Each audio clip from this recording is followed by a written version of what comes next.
नमस्कार दोस्तों, welcome back to my YouTube channel base of education mantra. तो प्यारे दोस्तों, आज हम करने वाले हैं सीटेट के लिए एनसीईआरटी की किताबों को। तो आज हम करने वाले हैं एनसीईआरटी क्लास 8 के ज्योग्राफी के चैप्टर नंबर 5। बिल्कुल न्यू एनसीईआरटी की किताबें हैं, ठीक है। चैप्टर का नाम है मानव संसाधन। तो प्यारे दोस्तों, सबसे पहले आपको पता होना चाहिए संसाधन होता क्या है, ठीक है। देखिए, संसाधन क्या होता है कि वह प्रत्येक वस्तु जो हमारी आवश्यकताओं या ज़रूरतों को पूरा करते हैं उन्हें हम संसाधन कहते हैं, ठीक है। जैसे आपको जल की आवश्यकता हुई तो आपने पानी पिया, यानी प्यास लगी आपको तो आपने जल का यूज किया, यानी पानी पिया। इसी प्रकार से आपको गर्मी हुई तो पंखे की आवश्यकता हुई तो आपने पंखा का यूज किया, ठीक है। ये सभी संसाधन हैं। संसाधन 3 प्रकार के होते हैं: प्राकृतिक, मानव निर्मित और मानव, ठीक है। तो आज हम पढ़ने वाले हैं इन्हीं संसाधनों में से जो मानव संसाधन है, यानी कि मनुष्य इस संसाधन के रूप में कैसे काम करता है और इसको हम पहले से और भी कुशल कैसे बना सकते हैं, इन सब के बारे में डिस्कस करने वाले हैं, ठीक है। तो चलिए देखते हैं। यहाँ पे दे रहा है कि लोग ही एक राष्ट्र के सबसे बड़े संसाधन होते हैं। प्रकृति की देन केवल उस समय महत्वपूर्ण होती है जब वह लोगों के लिए उपयोगी होती है, ठीक है। लोग अपनी आवश्यकताओं और योग्यताओं से उसे संसाधन में परिवर्तित कर देते हैं। जैसे कोई एक व्यक्ति है, ठीक है, जैसे एक मजदूर है, तो किसी चीज़ की उसके पास जानकारी नहीं रहती तो वो मजदूरी करता है, ठीक है। अगर वही मजदूर अगर कोई मशीन को चलाना सीख जाता है, ट्रेनिंग ले लेता है, तो वो क्या उसकी जो है पहले से वैल्यू बढ़ जाती है, यानी कि अगर वो पहले से ज़्यादा कमाने लग जाएगा, ठीक है, पहले से ज़्यादा कुशल हो जाएगा वो। तो लोग अपनी आवश्यकताओं और योग्यताओं से उसे संसाधन में परिवर्तित कर देते हैं। अब कोई व्यक्ति है, जैसे पेड़ को देखा, ठीक है, अब पेड़ है, अब पेड़ को क्या किया उसने, पहले से उसे पेड़ को काट के उससे फर्नीचर बना दिया या दरवाजे बना दिया, तो उसको वो पहले से और भी उपयोगी बना दिया। तो कैसे बनाया? अपनी योग्यता से बनाया, ठीक है, उसमें परिवर्तन कर दिया है। तो ये सारे परिवर्तन, या गाड़ी बन रही है, जहाज बन रहा है, तो कौन बना रहा है? मानव बना रहा है ना। तो इस प्रकार मानव संसाधन ही अंतिम संसाधन है और इसको स्वस्थ, शिक्षित और अभिप्रेरित लोग अपनी आवश्यकताओं के अनुरूप संसाधनों का विकास करते हैं, ठीक है। आगे देखते हैं। अन्य संसाधनों की भांति मानव संसाधन विश्व में समान रूप से वितरित नहीं है। अपने शैक्षिक स्तर, आयु और लिंग में वे एक दूसरे से भिन्न हैं। उनकी संख्या और लक्षण भी बदले रहते हैं, ठीक है। अब यहाँ पर देख पा रहे होंगे, ठीक है, चित्र में दिखाया गया है कि मेरे विद्यालय में 50 बच्चे हैं, मेरे गांव में 1000 लोग हैं, ठीक है। तो अब यहाँ पर ये जो बहुत ही इंपॉर्टेंट पॉइंट यहाँ पर दिया, इसको देखेंगे, एग्जाम में क्वेश्चन बनते हैं यहाँ से। प्रधानमंत्री कौशल विकास योजना को 2015 में 1 करोड़ भारतीय युवाओं को 2016 से 2026 तक प्रशिक्षित करने के उद्देश्य से शुरू किया गया था। इस योजना का उद्देश्य संभाव्य और मौजूदा रोजगार अर्जक को गुणवत्ता प्रशिक्षण प्रदान करके रोजगार योग्य कौशल की योग्यता को क्या प्रोत्साहित करना है, ठीक है। आगे देखते हैं। देखिए, बिल्कुल नई किताब है, यहाँ पर 2023-24 की है, ठीक है। तो बिल्कुल न्यू डाटा आप इसको पढ़ेंगे। अब यहाँ पर साथ में देखेंगे कि जनसंख्या का वितरण, यानी कि पूरे विश्व में जनसंख्या का वितरण एक समान नहीं है, आप सभी जानते हैं, ठीक है। यहाँ पर कहीं जनसंख्या ज़्यादा है तो कहीं पर कम है, ठीक है, और कहीं पर बिल्कुल न के बराबर है। इसको सबसे अच्छा आप एक डायग्राम के माध्यम से समझ सकते हैं, ठीक है। ये जो डायग्राम दिया हुआ है इसको आप देखेंगे, ये देखिए, यहाँ पर देखिए अलग अलग व्यक्तियों को दिखाया जा रहा है, ठीक है। ये अलग अलग व्यक्तियों को दिखाया जा रहा है, यानी यह जो दर्शा रहा है किसको दर्शा रहा है? तो यह दर्शा रहा है आपके एशिया में रहने वाले लोग, यानी कि दिखा रहा है एशिया में रहने वाले जो लोग ज़्यादा हैं। ये ऑरेंज कलर जो दर्शा रहा है ये आपको दिखा रहा है कि यूरोप में रहने वाले लोग हैं, ठीक है। और फिर ये आपको दर्शा रहा है, आपको क्या पर्पल कलर में जो दिखा रहा है आपको, ये आपको दिखा रहा है कि अफ्रीका में रहने वाले लोग हैं, ठीक है। इसी प्रकार से आपको ये दिखा रहा है, ये ब्लू कलर का आपको जो दिखा रहा है ये दिखा रहा है कि मध्य व दक्षिण अमेरिका में रहने वाले लोग हैं, ठीक है। यहाँ पर देख रहे हैं कि यहाँ पर जो आपको रेड कलर से दिखाया गया है, ये रेड कलर जो आपको किसको दर्शा रहा है?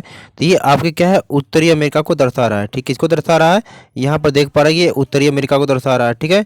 और यहाँ पर जो आपको दिखाया जा रहा है आपको ग्रीन कलर में, ठीक है, तो ये ग्रीन कलर आपको दर्शा रहा है आपके क्या, ऑस्ट्रेलिया, ठीक है, ऑस्ट्रेलिया, न्यूजीलैंड और प्रशांत द्वीप में रहने वाले लोगों को, ठीक है।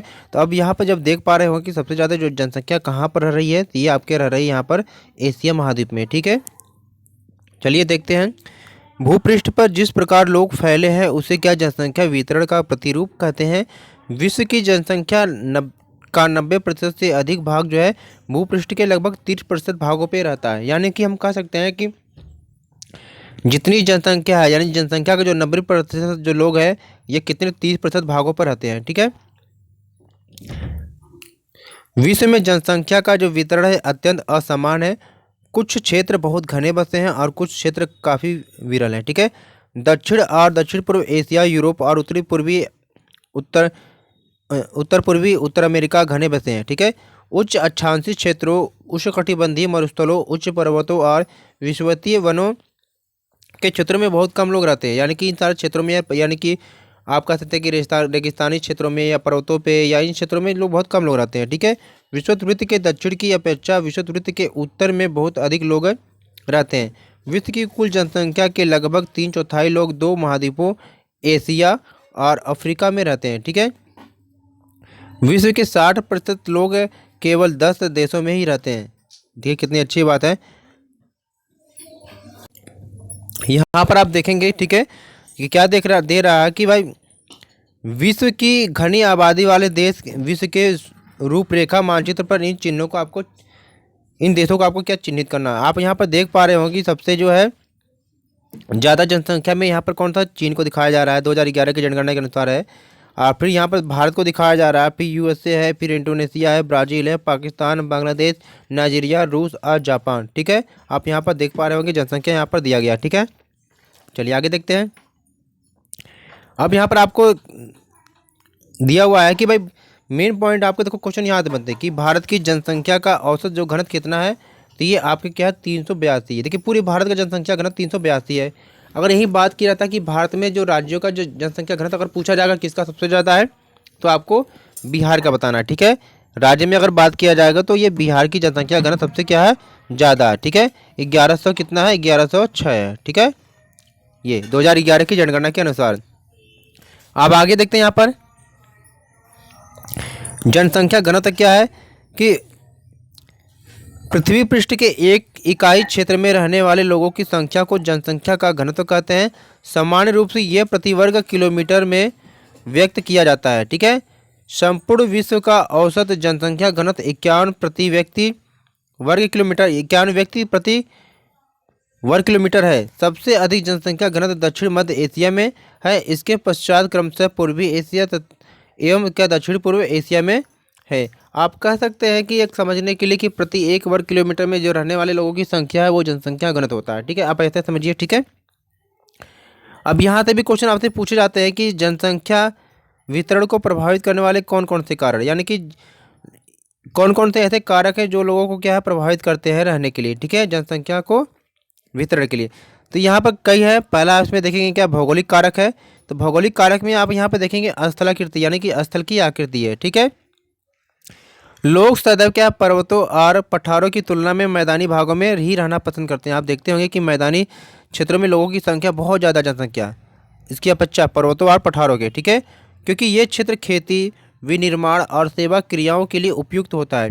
गंगा के मैदान विश्व की सबसे अधिक घने बसे हैं, जबकि एंडीज, आल्प्स और हिमालय जैसे पर्वत क्या है विरल बसे हुए हैं। ठीक है।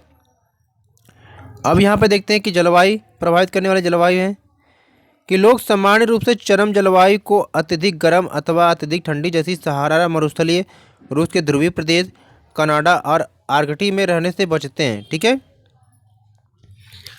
आगे देखते हैं मृदा। ठीक है।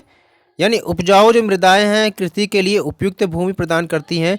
भारत में गंगा और ब्रह्मपुत्र, चीन में वांगी चांगजियांग तथा मिस्र में नील नदी के उपजाऊ मैदान काफ़ी घने बसे हुए हैं। ठीक है।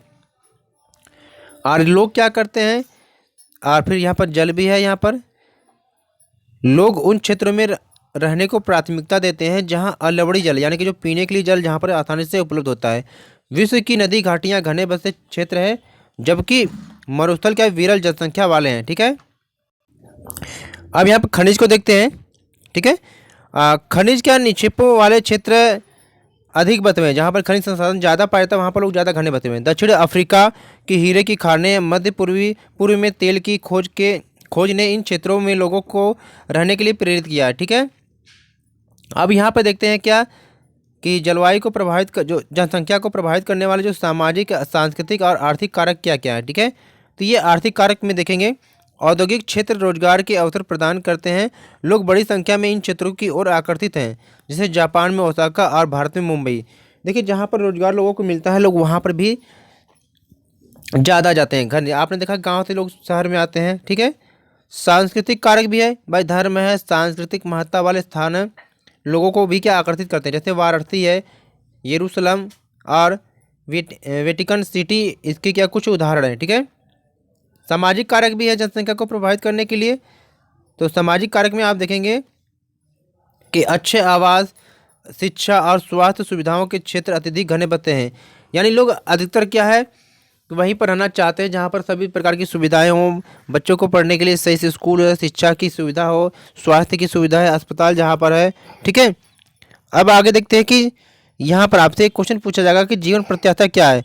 तो जीवन प्रत्याशा देखते हैं कि यह उन वर्षों की संख्या है, यह उन वर्षों की संख्या है जिसमें औसत व्यक्ति के जीवित रहने की आशा की जाती है। ठीक है, अब यहाँ पर जनसंख्या परिवर्तन को हम देखते हैं। ठीक है, कि जनसंख्या में परिवर्तन, चेंजिंग कैसे होती है।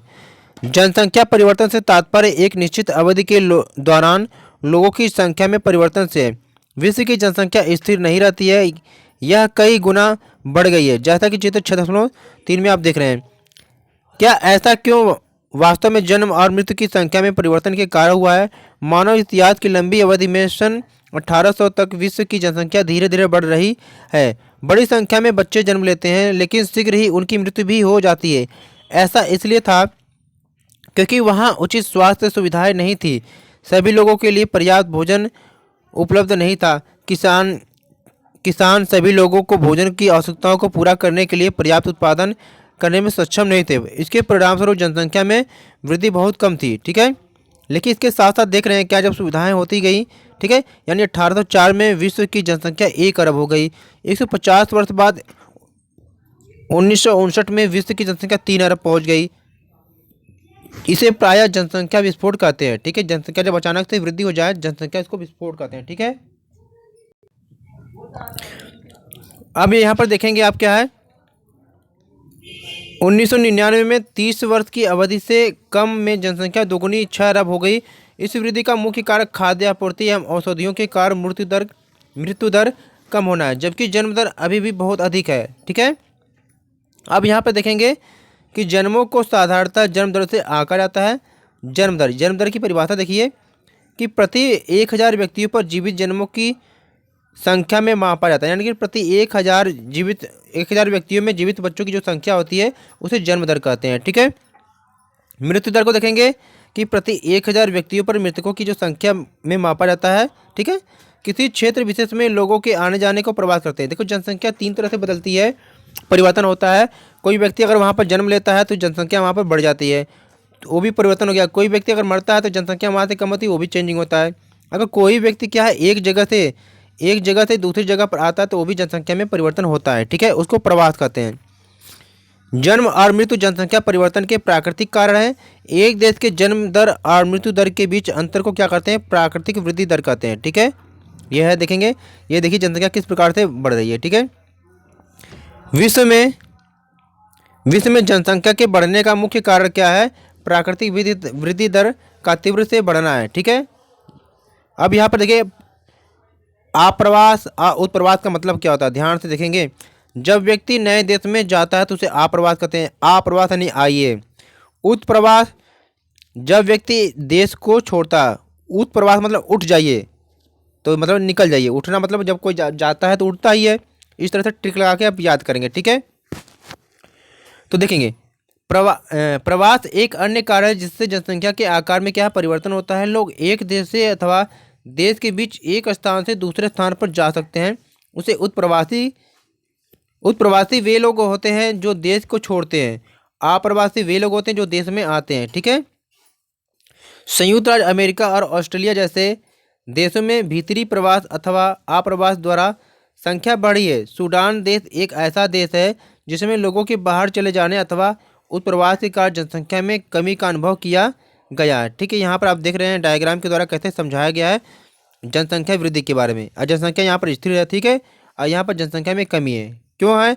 जनसंख्या वृद्धि दर यानी कि जन्म दर जब कम है, जन्म दर जब ज़्यादा है और मृत्यु दर कम है तो जनसंख्या वृद्धि हो रही है। और जब दोनों जन्म दर मृत्यु दर बराबर है तो जनसंख्या स्थिर है। और जब यहाँ पर मृत्यु ज़्यादा हो रही है, जन्म दर कम हो रहा है, तो ये क्या है? जनसंख्या में कमी आएगी। ठीक है। अब यहाँ पे देखेंगे दोस्तों कि जनसंख्या परिवर्तन के प्रतिरूप। प्लीज़ वीडियो को लाइक शेयर ज़रूर कर दीजिए, जिससे हमें मोटिवेशन मिलेगा। और ये सीटेट के लिए, आप किसी भी एग्जाम के लिए एनसीईआरटी किताब पढ़ते तो ये आपके लिए काफ़ी यूजफुल होगा। ठीक है। और चैनल पर पहली बार विजिट करें तो चैनल को सब्सक्राइब जरूर कर लेंगे। ठीक है। हमारे चैनल पे हिस्ट्री और पॉलिटिकल सभी चैप्टर के कराया गया है 6 to 8 की। चलिए देखते हैं कि जनसंख्या वृद्धि की दर में अलग अलग जनसंख्या वृद्धि की दर विश्व में अलग अलग है। यद्यपि विश्व की कुल जनसंख्या तीव्रता से बढ़ रही है, यह तथापि सभी देशों में यह वृद्धि अनुभव नहीं की जा सकती है। कुछ देशों जैसे केन्या में जनसंख्या वृद्धि दर ऊंची है, जनसंख्या दर वृद्धि केन्या में ज़्यादा है। उन देशों में जन्म दर और मृत्यु दर दोनों ही उच्च है। हाल ही में स्वास्थ्य सेवाओं में सुधार के साथ मृत्यु दर कम हो गई है, परंतु जन्म दर अभी भी अधिक है, जिसमें क्या है? वृद्धि दर बढ़ रही है। ठीक है। अन्य देशों में जैसे यूनाइटेड किंगडम में निम्न जन्म दर और मृत्यु दर के कारण जनसंख्या वृद्धि की दर मंद है। ठीक है। अब यहाँ पर आप देख पा रहे होंगे चित्र के माध्यम से, ये वर्ल्ड का मैप है। ठीक है। कि जनसंख्या वृद्धि की अलग अलग दरें हैं। ठीक है। आप यहाँ पर देखें, जो ब्लू रंग का क्या है, ये उच्च दर को दर्शाता है। ठीक है। आगे देखते हैं। अब जनसंख्या का संगठन देखते हैं। ठीक है। यानी किसी देश की जनसंख्या कितनी भी अधिक हो, उसका उस देश के आर्थिक विकास के स्तर से कुछ अंतर नहीं पड़ता। उदाहरण के लिए बांग्लादेश और जापान अति घने बसे हैं, लेकिन जापान बांग्लादेश से आर्थिक रूप से क्या अधिक विकसित है। एक संसाधन के रूप में लोगों की भूमिका को समझने के लिए हमें उनके गुणों के बारे में जानने की आवश्यकता होती है। लोग अपनी आयु, लिंग, साक्षरता स्तर, स्वास्थ्य दशाओं, व्यवसाय और आय के स्तर एक दूसरे से भिन्न होते हैं। लोगों की इन विशेषताओं के बारे में जानना आवश्यक है। जनसंख्या संगठन जनसंख्या की संरचना को दर्शाता है। ठीक है। अब ये डायग्राम में चित्र में आप देख पा रहे होंगे। ठीक है। कि किस प्रकार से मानव संसाधन अपने में अलग अलग व्यवसाय कर रहा है। ठीक है। चलिए आगे देखते हैं। जनसंख्या संगठन हमारी यह जानने की सहायता करता है कि कितने पुरुष और कितनी स्त्रियां हैं, वे किस आयु वर्ग के हैं, कितने शिक्षित हैं और वे किस प्रकार के व्यवसाय में लगे हुए हैं। ठीक है। अब देखिए, आपसे पूछा जाएगा कि जनसंख्या का पिरामिड हो या जनसंख्या संगठन क्या क्या दर्शाता है। इसमें पुरुष और स्त्रियां को दर्शाता है, यानी कि लिंग बताता है कि कितने आयु के वर्ग के लोग हैं, इसमें कितने शिक्षित हैं, कितने किस प्रकार के व्यवसाय में लगे हुए हैं और उनकी आयु क्या है। ठीक है। यानी आय का स्तर भी क्या है, स्वास्थ्य की दशाएँ क्या है। ठीक है। यानी एक देश के जनसंख्या संगठन का अध्ययन करने के एक रुचिकर विधि जनसंख्या पिरामिड है, जिसे आयु लिंग पिरामिड भी कहते हैं। ठीक है। तो देखिए, इसमें सारी चीज़ दर्शाया जाता है, ये जरूर नोट करेंगे आप। ठीक है ना। चलिए देखते हैं कि एक जनसंख्या पिरामिड दर्शाता है, यानी एक जनसंख्या पिरामिड क्या दर्शाता है, ये आपके लिए इम्पोर्टेंट है कि कुल जनसंख्या विभिन्न आयु वर्गों में विभाजित है। उदाहरण के लिए 5 से 9 वर्ष, 10 से 14 वर्ष। कुल जनसंख्या का प्रतिशत इन वर्गों में से प्रत्येक वर्ग में पुरुष और स्त्रियां उपविभाजित हैं। तो जनसंख्या पिरामिड का आकार उस विशिष्ट देश में रहने वाले लोगों की कहानी बताता है कि बच्चों की संख्या 15 वर्ष से नीचे या निचले भाग, यानी देखिए हर देश का यहाँ पर अलग अलग पिरामिड दर्शाया गया है। ठीक है। ये आपके पुरुष को दर्शाया गया है, या स्त्रियां दर्शाया गया है। ठीक है ना। तो यहाँ पर देखेंगे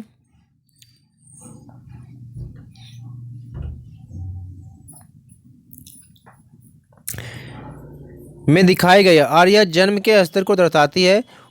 ऊपर का आकार वृद्ध लोगों यानी 65 वर्ष से अधिक की संख्या दर्शाता है और मृतकों की संख्या को भी दर्शाता है। जनसंख्या पिरामिड एक देश में आश्रित लोगों की संख्या भी बताता है। युवा आश्रित लोग यानी कि जो 15 वर्ष से कम आयु के हैं, और वृद्ध आश्रित लोग जो 65 वर्ष से अधिक आयु के हैं, आश्रित आयु जनसंख्या के अंतर्गत आते हैं। कार्यरत आयु ये क्या 15 से 65 वर्ग के लोग के आर्थिक रूप से सक्रिय वर्ग में आते हैं। देखिए यहाँ पर बहुत अच्छी चीज़ बताया गया है। ठीक है।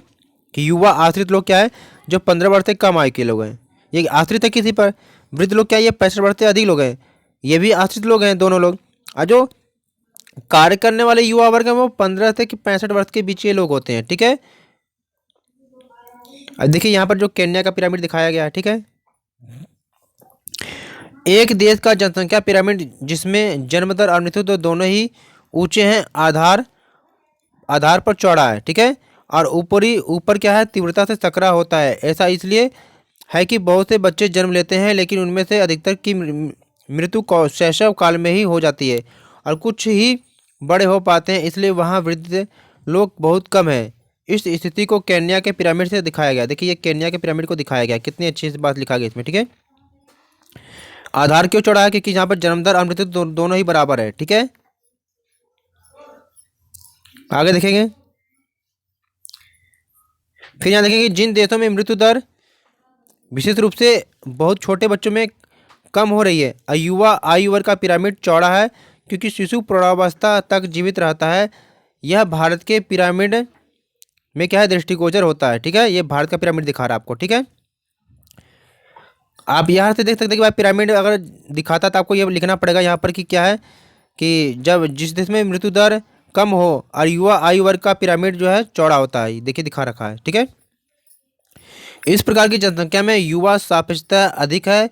इसका अर्थ मजबूत और वर्धमान बढ़ती हुई श्रम शक्ति है, ठीक है। आगे देखते हैं कि कम जन्म दर वाले जापान जैसे देशों में क्या है, आधार का पिरामिड सकरा है, यहाँ देखिए पतला है। घटी हुई मृत्यु दर के कारण अधिक लोग क्या है, वृद्ध आयु तक पहुँच जाते हैं। कुशल, उत्साही, आशावादी और सकारात्मक दृष्टि जैसे युवा जन किसी राष्ट्र के भविष्य होते हैं। हम भारतवासी भाग्यशाली हैं कि हमारे पास ऐसा संसाधन है। उन्हें योग्य एवं उत्पादक बनाने के लिए, कुशल बनाने और अवसर प्रदान करने के लिए अवश्य ही शिक्षित किया जाना चाहिए, ठीक है। ये जापान का पिरामिड है, आप देखेंगे। तो प्यारे बच्चों, यहाँ पर प्यारे दोस्तों, हमने यहाँ पर कंप्लीट किया एनसीईआरटी की किताब में क्लास 8 के ज्योग्राफी के चैप्टर नंबर 5 जिसका नाम है मानव संसाधन। प्लीज़ वीडियो को लाइक शेयर और चैनल को सब्सक्राइब कर लेंगे सभी प्रकार के एनसीईआरटी या सीजीटी के मटेरियल को देखने के लिए, ठीक है।